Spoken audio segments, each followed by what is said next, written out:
Well, game week is finally here, and Jeff Lebby had plenty to say. Big takeaways on the offensive line, running backs, and a few surprises you need to hear.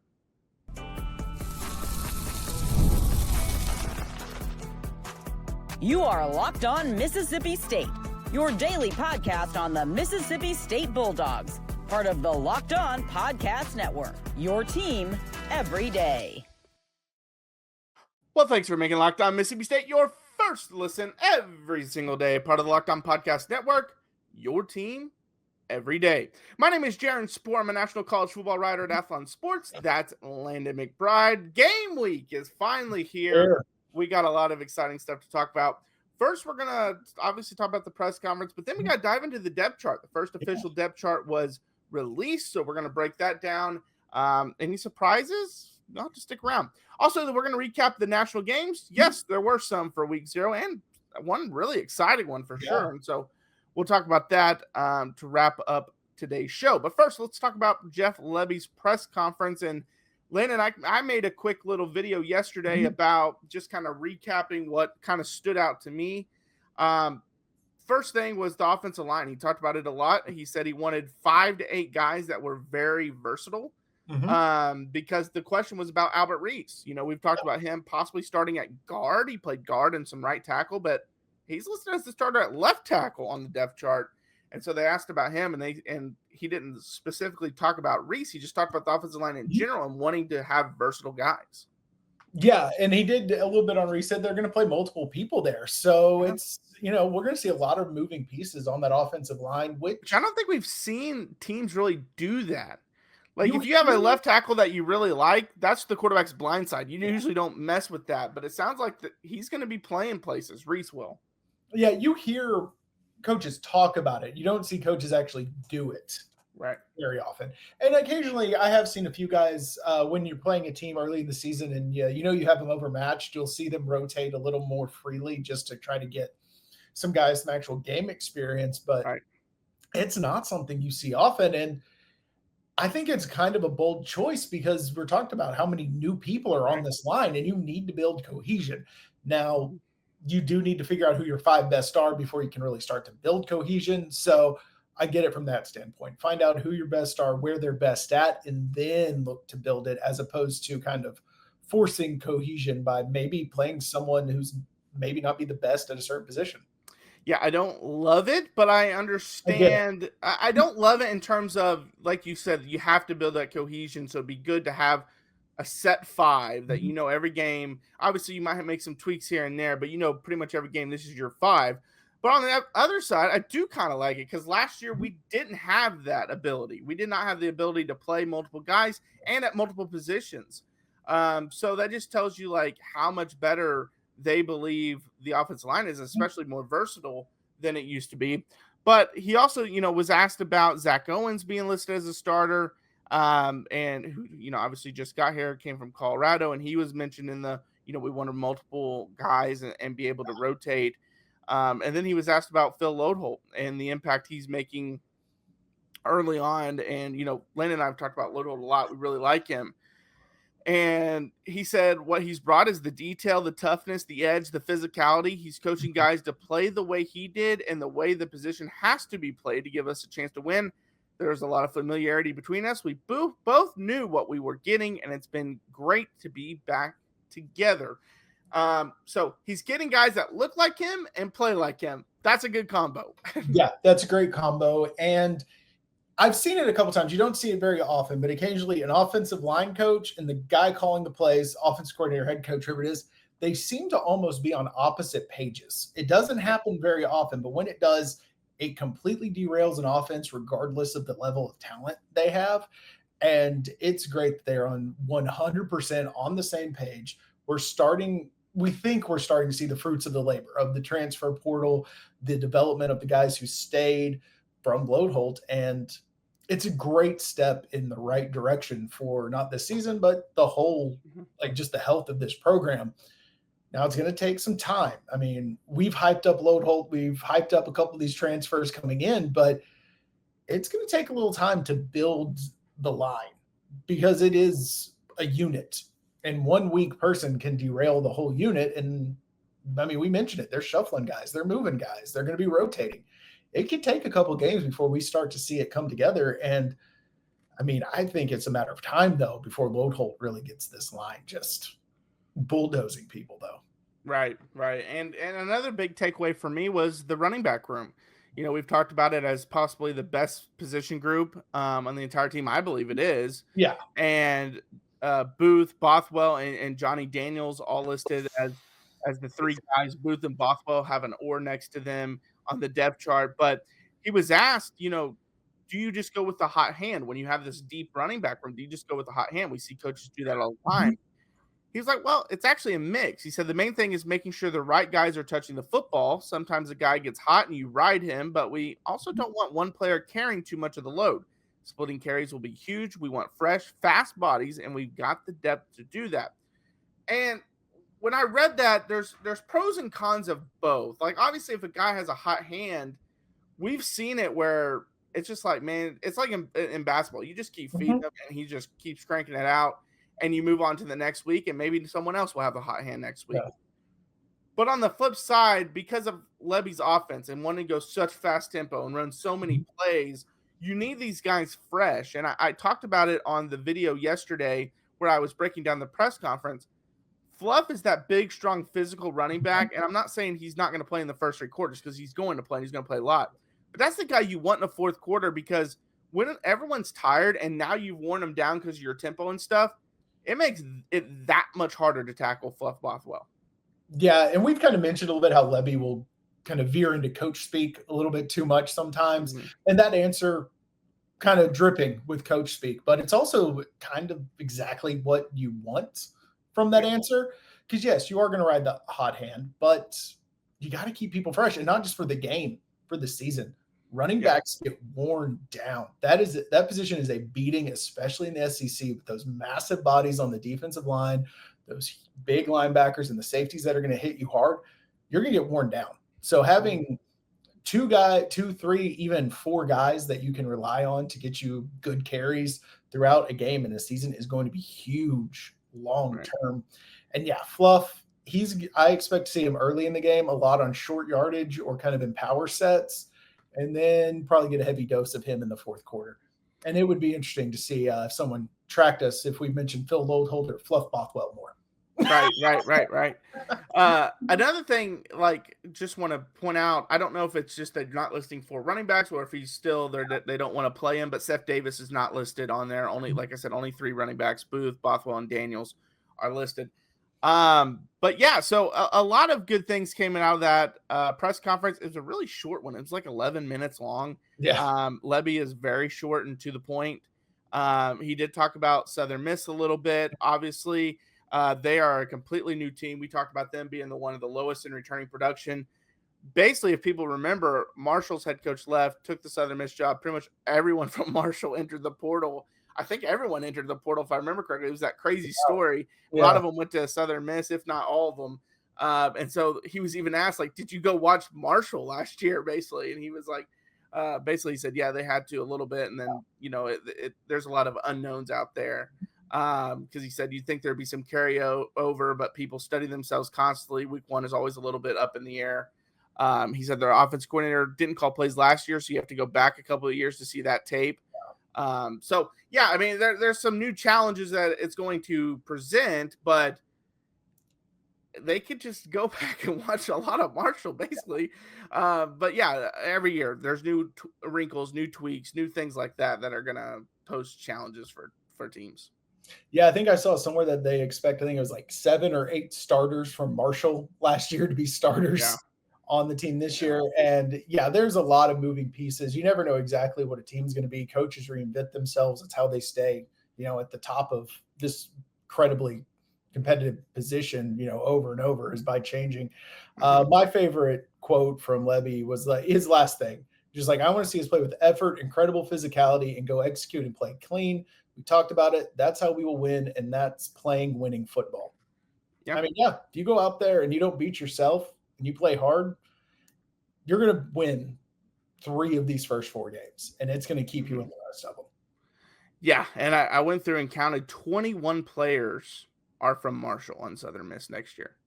So you could get definitely a good idea of what the You can team's figure it going to out. look like by watching Marshall from last year. Obviously, there's players from other schools, West Virginia. Mississippi State actually has two, Mason Clinton, defense lineman, and then obviously Jeffrey Pittman. Actually, Luke Beard, too, long snapper.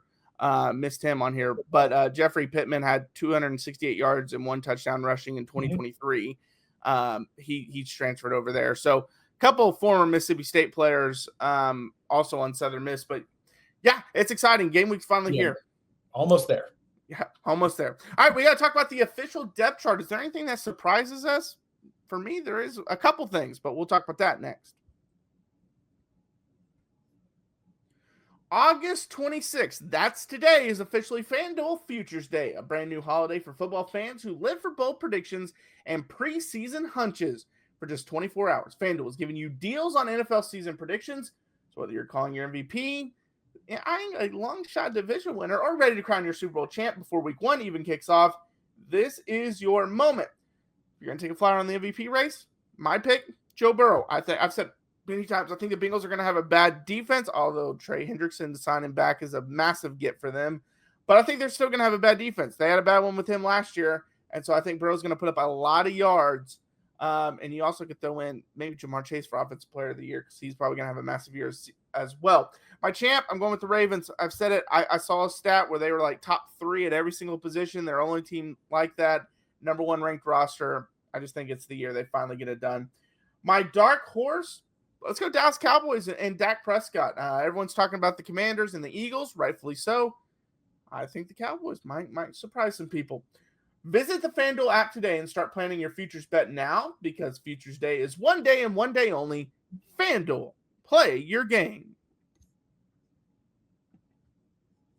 Well, thanks for making Locked On Mississippi State your first listen every single day, part of the Locked On Podcast Network, your team every day.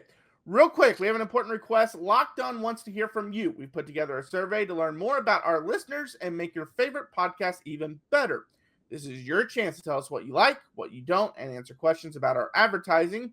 Go to lockedonpodcast.com/survey to get started.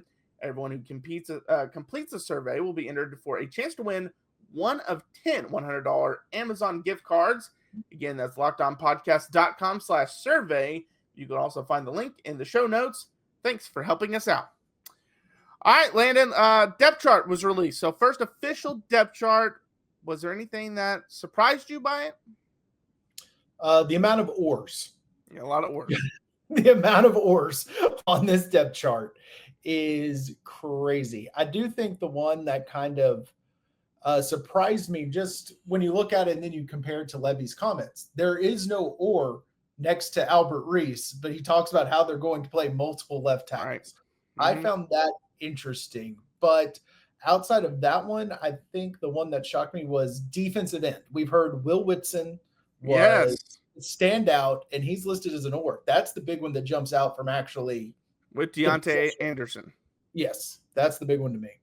Yeah, 29 oars if you count special teams. That's insane. A lot of oars. Or by a punter. Also interesting. Yeah. And Ethan obviously was a pretty decent get for them, or had a pretty decent year last year. My biggest takeaway was we have all these oars. We kept hearing how competitive the wide receiver room was, but there's no oars on the starting 3. Yeah. Brennan Thompson, Jordan Mosley, Anthony Evans, no oars at all. Right. Ricky Johnson is set as the slot backup for the slot, but then Aiden Williams and San Francisco McGee have an oar. Marcus Allen is the backup to Brennan Thompson, but Jaron Glover and Cam Thompson have oars. But there's not oars at the starters. I thought that was pretty interesting. Croman Hawk and Kamario Taylor, there's an oar there. So that's a little surprising based on what we've heard. Another one that is kind of not surprising because there were so many question marks in that room, but there's oars all through the tight end room. Outside of Traore, who's the starter, you got Cam Ball, Sam West, Max Reese, or.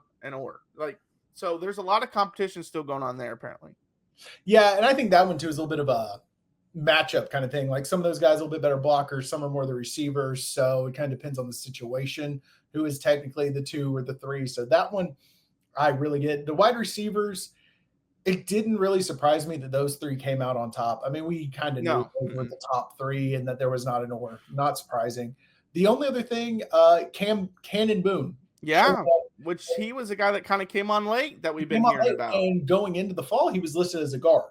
So I'm not familiar with what he's done at, if he like played it in high school. I'm not real sure if he was what kind of experience he has at center, but he had that, and he has the or with Brennan Smith, who we both assumed was going to be the starter when this whole thing started. So that one was the other one that was a little bit interesting. But the only thing we seem to really have clarification on is Blake Steen is your right tackle. Yeah, Blake Shapen's your quarterback. That's about it. Defense is full of ors. It is like you're solid. Yeah. I have no clue what starting unit's running out on defense. I know Isaac Smith's running out. That's about it. Because Kelly Jones, who's had this awesome offseason, started last year. He's listed as an or.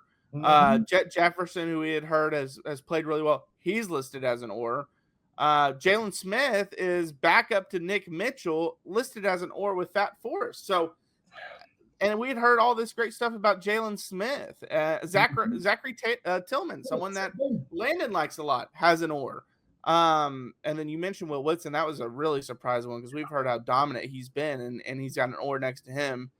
So I will say this. I like ors to an extent because usually it means there's a lot of competition, and that's good. It's kind of one or two ways. Is it a guy hadn't stepped up, or is it a guy has taken a big step and now it's a more question than you thought it was going to be? That's what the games will have to solve that for us because we don't know. Like that's the hard part for me. Or my other thing is this a little bit of early 2000s Bill Belichick putting questionable by every player on the injury report kind of thing? Like, are we just throwing ors on there because we don't want everyone to know exactly who's going to start at different positions? And I know some coaches use the depth chart release to kind of honor some guys that played well in the offseason, or maybe they were available all offseason, whereas the starter wasn't. And so they just to honor them, they put that on there. But then when game kicks off, that guy doesn't play at all. And like, I know coaches do that. We've seen it all the time. We see it in the SEC. SECs were releasing stuff all day, and I was looking up stuff to write for Athlon, and I stumbled across Oklahoma fans going nuts because Jay Knott was listed as the third string at running back after being this big time get. But then when you go look, he's been out the last 2 weeks for injury. The two guys listed above him are the only two running backs that have been healthy. So it's like a little nod, like, hey, y'all did great. I can tell you right now, if he's healthy and Oklahoma's playing a big time opponent, Jay Knott is going to be their starting running back. I mean, he was an All-American.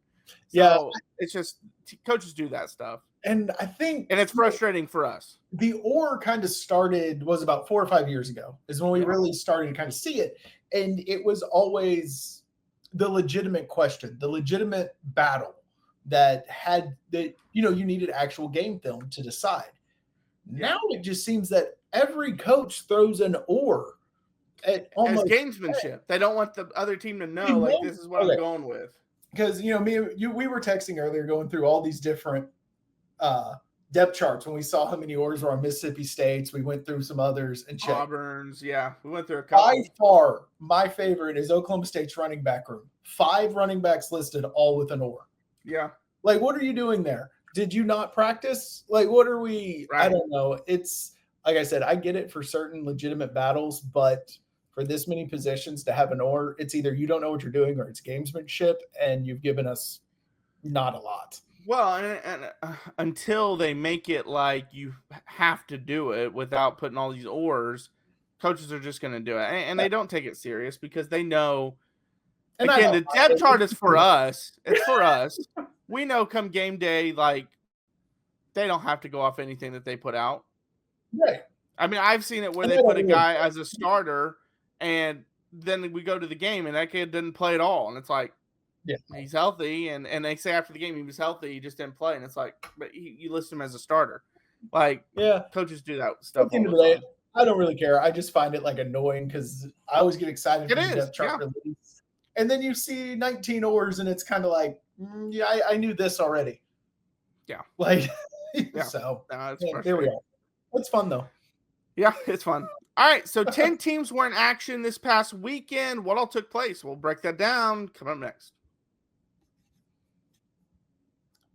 Guys, you've probably heard of Viagra or Cialis. Maybe you've even tried them. But if you're looking for something beyond the usual pill, it's time to meet Rugiet Ready. Rugiet Ready is a next-gen prescription treatment designed to amplify arousal in the brain and boost blood flow.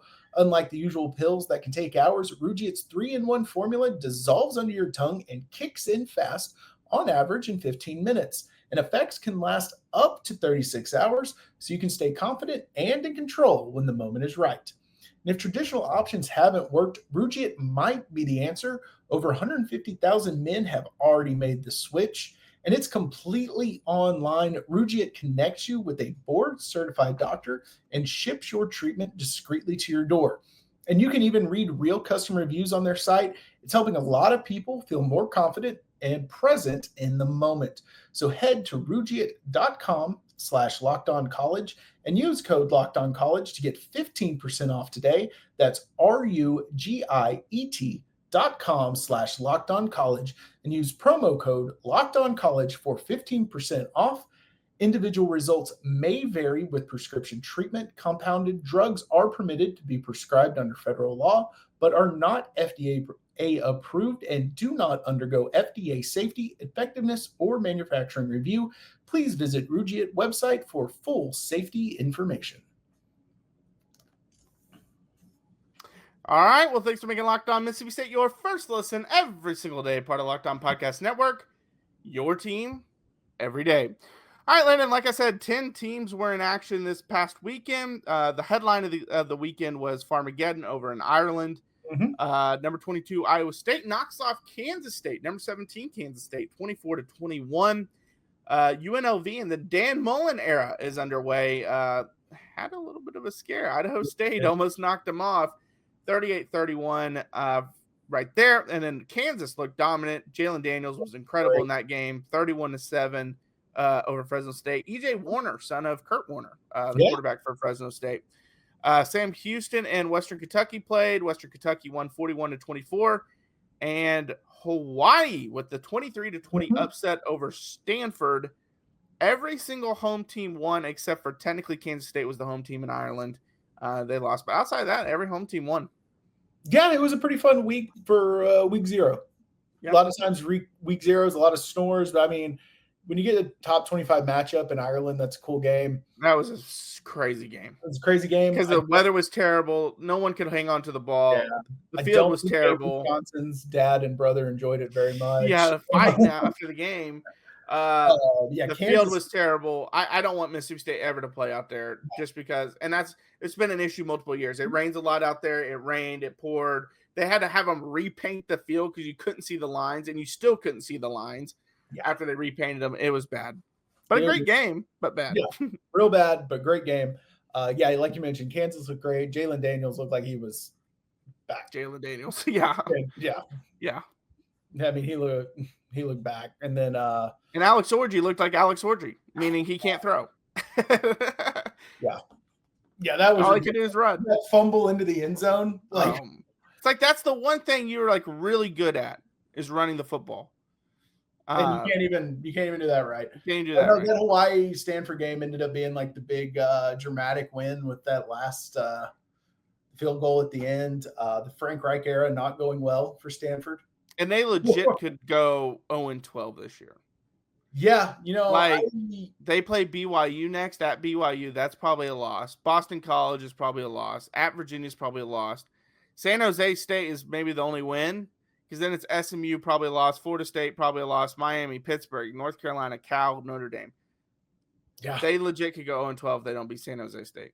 And I respect Andrew Luck for trying to turn around his school, like being that whole GM position. It's it's not his fault. The team was terrible. No, it's terrible. It's going to take him a while to rebuild it. And I think he will do a good job. Yeah, it's a very cool situation. The way they have it set up, it's a very interesting way to do it, especially in the NIL era. He operates as a GM and reports to like the athletic director, and he has full autonomy over the football program. So, I mean, hey, it's a really cool setup. It's going to be interesting to see how it happens, but this was a good first week of football. Normally, week 0 is not that good. You get one weird game, but it wasn't bad. Yeah, and then this week we got some great Thursday games, a great Friday game, although it might not be great for YouTube TV users this weekend, as it was reported that they have a deadline by Wednesday at 5 p.m. Eastern time to get a deal done with Fox, or YouTube TV can't watch Fox. So that means no Baylor Auburn on Friday, no Ohio State Texas on Saturday. Like, is Jerry Jones running these negotiations? Yeah, you might have to, if you're a YouTube TV user, you might have to steal someone's Hulu password or something. DirecTV, you got to figure out something because you might be in some trouble. But yeah, it might be. All right. Well, thanks for being locked on Mississippi State. Your first listen today. For your second listen, check out the Portal Show. Brian Smith has the latest rumors, portal entries, and signings. Be the most informed fan on the rapid changes to the college football landscape. Find the Portal on YouTube or wherever you listen to your podcast. All right, I'm Jaron. Check out my work over in Athlon Sports. I have a lot of details about that YouTube TV issue. You can check out that article. That's Landon. Follow us, Locked On Mississippi State. We're on YouTube, Instagram, TikTok, and Twitter. We post daily videos Monday through Friday, so check those out. Game week's finally here. Hit that like, subscribe, ring the bell, get the best coverage across Mississippi State football and for the football season. Help us get to that 1,000 subscriber goal. I believe we're closing in on 850 again. Last I looked, it was like 840, 838. So we're almost there. So thank you guys so much for the support. And until next time, Hail State. Hail State.